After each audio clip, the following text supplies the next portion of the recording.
I'm going to do the introduction in a much different cadence this time because I'm sick of myself. Welcome back to the Indiana Jones Minute. That doesn't count. I thought I know you. I was like, oh, he's dead serious. Indiana Jones, Indiana Jones, Indiana. It's a podcast about Indiana Jones. Every movie,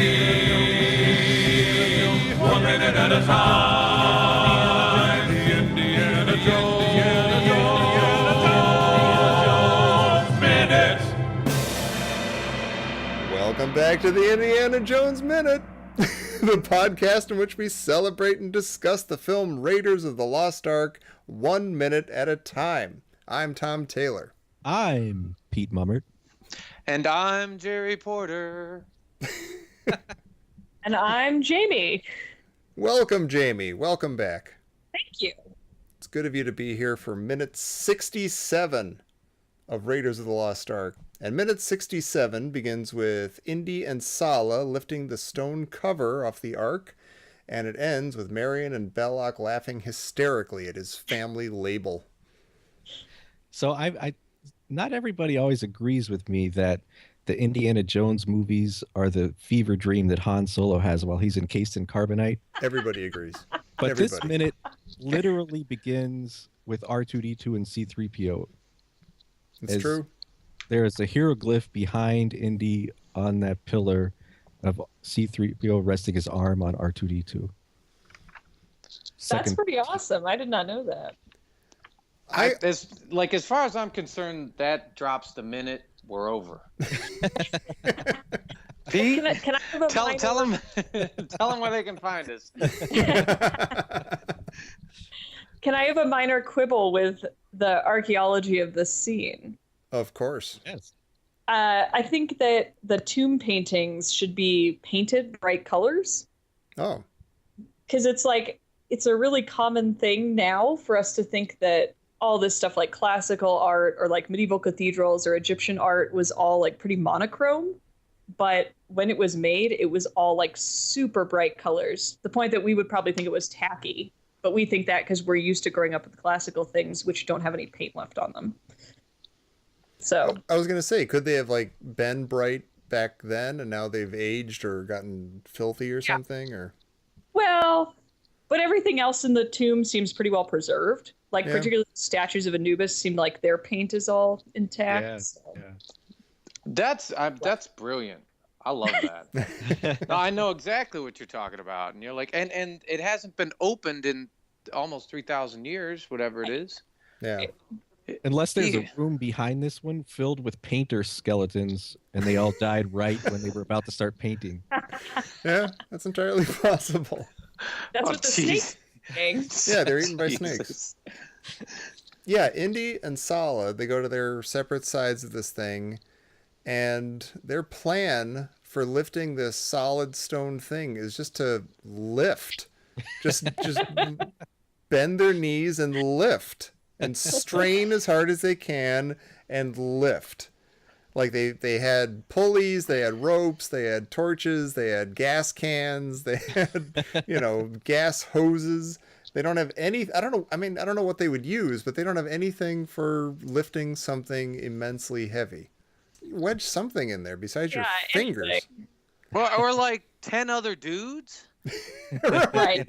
You got a whole team of guys up there. Well, there's no way that they could lift that stone lid. There's no way, because that's not some kind of Home Depot style Ark of the Covenant resting place lid. Right. And Yeah. Shishak, he's not going to do Yahweh like that.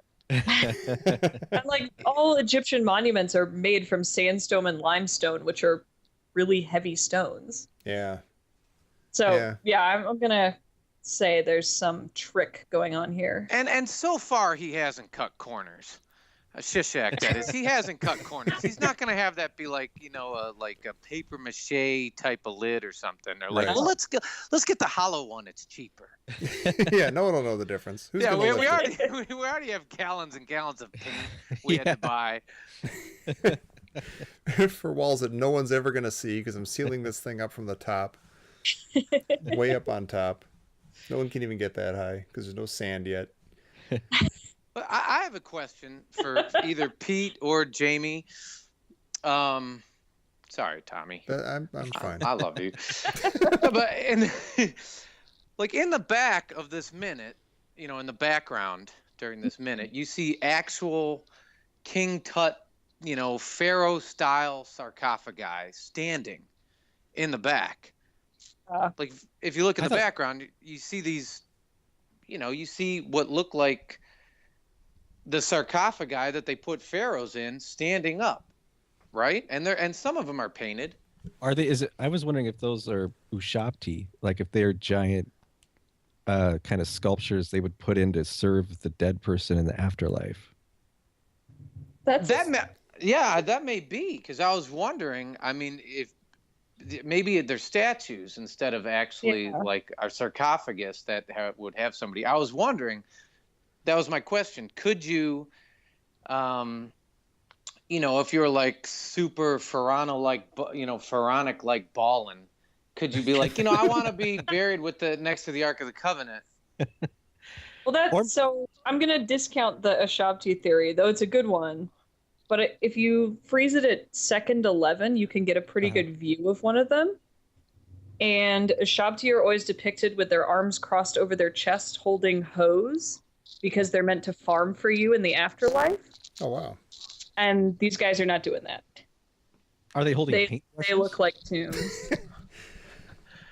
God, I love this minute. Yeah. I love that Jamie's on this. Yeah. That's a cool detail I never noticed at all. Yeah, I didn't even give those guys a thought.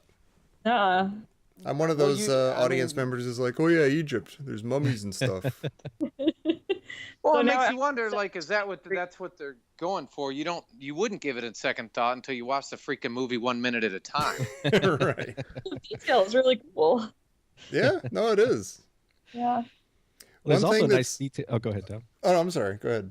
I was going to say, there's also nice detail. There's an Anubis hieroglyph kind of looking over Indy's shoulder on the wall as he's robbing the grave. Anubis, of course, was always there to protect the grave from grave robbers. Nice job, Anubis. Yep. And there's also C-3PO looking over his other shoulder. Oh, my. Kind of like C-3PO interrupted his kiss with Leia as he appeared over his shoulder. Anubis has finally isolated the negative power coupling. Jesus Christ. Okay, so we're talking about these guys lifting this impossibly heavy thing. And I've never, even as a kid, I've never bought the look on Indy's face as he's lifting. His mouth is open, and that does not look at all like somebody lifting something insanely heavy. Like when you lift something heavy like that, your whole face and your whole body is just clenched tight, and you're grinding your teeth. You're lifting so hard. Does that seem weird to anybody else? Yeah, that's because they're faking it. He's making Sallah do all the lifting.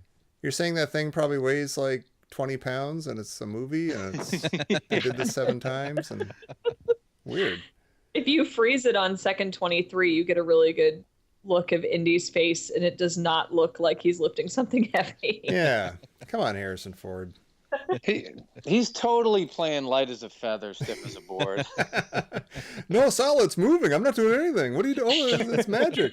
Power of God or something. So I've got an archaeology question for Jamie here. Okay.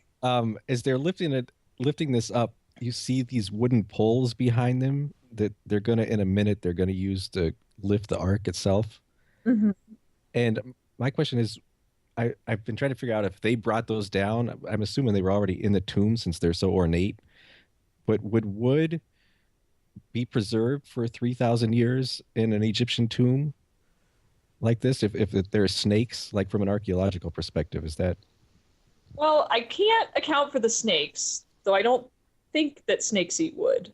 But wood would definitely be preserved. Like those super tall Anubis statues are probably, if they were real, they would be made of wood and then have lacquer and gilding put over them.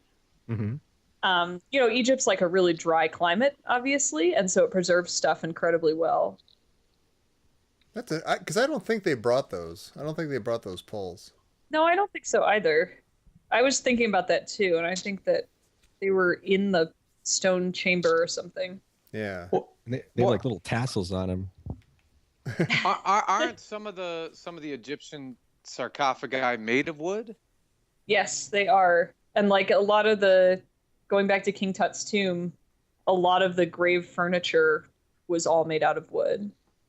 You know what? Full disclosure, like 6 months ago, I went to the Natural History Museum in Los Angeles, and I saw the whole little King Tut. They had a whole thing on mummies, and they were wood.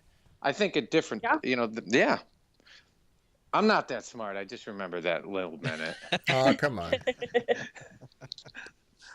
They had to paint them. Yeah. Yeah. But like, I don't know if you guys have ever been to like Mesa Verde or Chaco Canyon or any of those in the southwestern US. Uh-huh. But they just have the construction as adobe with wood beams, and the wood beams are the same ones that were there from the year 1300. Wow. Well, that's incredible. In a dry climate, wood preserves really well. Wow. Cool. Also in a bog, wood preserves really well, but that's different than where Indiana Jones is. So. Well, I don't know. Do we have anything else for the Well of the Souls? Because we also have like Marion and Belloq action on the other side of the screen. I don't I have do anything like else. that crazy thunder when they drop the lid of the chamber or yeah. sarcophagus thing. That's a It's like- fantastic cut. yeah. Yeah, and it goes right to Marion like laughing and falling on her butt. And once again destroying important archaeological Yeah, really. artifact. I mean, because you even look, the slab, splits. Yeah, like if they're going to like do the that, why trade bother crashes. lifting it? Why not just smash it with a sledgehammer? Yeah, just I don't know, weld through it or something. I mean, Yeah. who cares? Just pick up a torch and burn the place. Start Well, throwing as snakes I at it. said to you guys yesterday, but not when we were recording, there was so many mummies that the French wound up burning some of them for fuel. So Indy's just carrying on with that idea. Yeah. There's just so much Egyptian archaeology. We can just light it on fire or throw it on the ground. They're having a going out of business sale. Everything must go. All mummies must burn.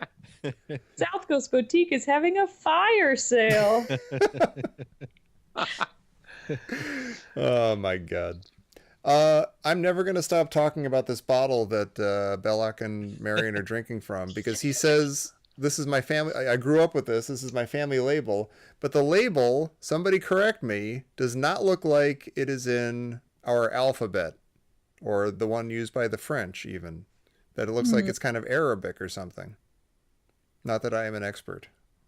I can't see it very well. It's Maybe you grew up in Algeria? Yeah, that's a good call. That's a really good call. Jeez, Well, Pete. I was thinking, what if? I mean, we don't know that, as you said. Maybe we don't know that he grew up in France. What if it was rum, and he's in like he grew up in the Caribbean, like one of the French Caribbean islands. Yeah. Like from Haiti or something? Yeah. God, maybe. Yeah, actually, I managed to freeze it at 47 seconds, and that does not look like the Roman alphabet. Yeah, really. Okay. It really doesn't.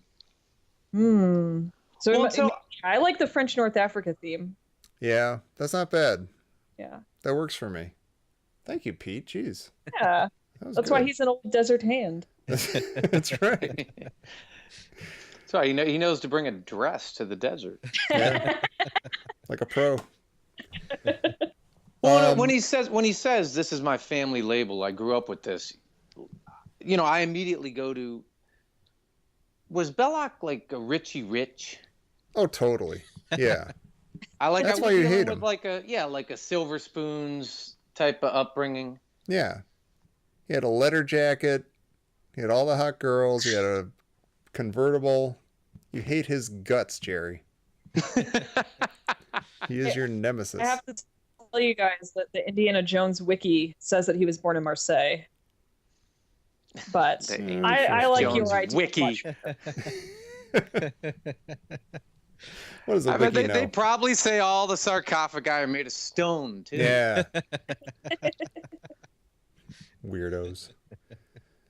I love when they're having a good, honest, fun laugh about the fact that that's his family label. But then Belloq goes into his evil Havidos laugh. It's kind of amazing. They're having this fun, jolly, convivial time, and all of a sudden it just goes right into I can't even do it. I'm cheating. I'm faking. I have an immunity to my family label. Can I just say that I think Marion is probably the best of the Indiana Jones ladies? Oh my God! Please say it as much as you want. Yeah. Yeah. You're not going to get any argument from us. Well, say it again anyway. So I kind of like Elsa, aside from the like murdering Nazi part. Sure. But I We've all like had how she's flaws. willing to get in the sewer with the rats and stuff. But Marion is very resourceful. Oh, I love Marion. I love Marion. I'm a happily married man, but gosh, I love Marion. She's a fictional character, so I don't have to feel guilty. Exactly. And my wife understands. No, yeah, she's the king. She's as you know, as we're doing this minute by minute, I'm seeing this almost as her movie, or at least I'm learning the most about her, and I'm getting like I've got more new thoughts about her than I do about anybody else. Maybe I'm putting together a whole different picture of Marion. Yeah. Yeah, She's like a perfect partner or perfect love interest for Indy. yeah. Yeah.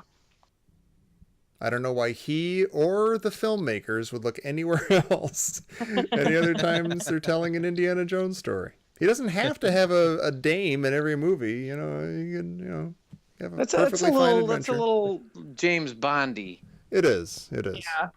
Well, unless she got wise and she's like, you know what, I can do better than this guy. Yeah. It's possible. She would not be out of her, I'd understand. She's got her reasons. Kick that guy to the curb. Well, Jamie, you've been exciting to be here because of your archaeology skills and prowess and knowledge. But Thank you. What brought you to archaeology? Honestly, I would say that Indiana Jones was a big inspiration for me. When I was a little kid, my parents only had 2 VHSs, and they were Temple of Doom and E.T. And E.T. was way too scary for me. Oh, wow. I'm so scared of that movie. Particularly the scene where E.T. gets sick was just very traumatic. So instead, I watched the movie where a guy gets his heart ripped out, and was like really into that movie. Yeah, and then I got really into Jurassic Park because that came out when I was, I think, 9 years old, I want to say. And so that was a huge thing for me, and I wanted to be a paleontologist. And I wound up getting a scholarship to a particular university that didn't have a program that would lead me on to paleontology. So I was like, well, why not archaeology? And here we are. That's pretty cool because a lot of people, even our own Pete, credit this movie for making them want to be archaeologists, and it actually worked for you. You actually carried it all the way through and became an archaeologist. And I think that's true of a lot of people my age who are archaeologists. Yeah, you're probably right. I haven't really met anyone who doesn't have a strong affection for the movie. I haven't met anybody who doesn't have a strong affection for the movie, even if they're not archaeologists. Exactly. And if I have, I don't want to know them. Yeah. Well, we hope you come back tomorrow. Will you come back tomorrow? Because we're not done with this thing. Sure, I would love to come back tomorrow. That would be awesome. Some thoughts about Belloq, so.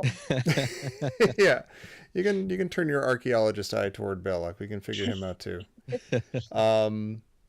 Pete, how can people get in touch with us in various places and ways? Well, if you want to fling the lid off of our podcast, come join us at Facebook or come to IndianaJonesMinute.com. And if you're interested in the Star Wars aspect of these movies, we've got a whole page just talking about that. We do. That thing's getting impressive. It's getting really impressive. I'm impressed. And I'm in on this thing. Like all good conspiracy theories, suddenly everything confirms what you believe. Yep, it just grows and everything points back in on itself. Yep. It's a self-fulfilling brilliance. But while you all chew on that, please come back tomorrow for minute 68 of Raiders of the Lost Ark here on the Indiana Jones Minute. Jones! Jones! Jones! Jones!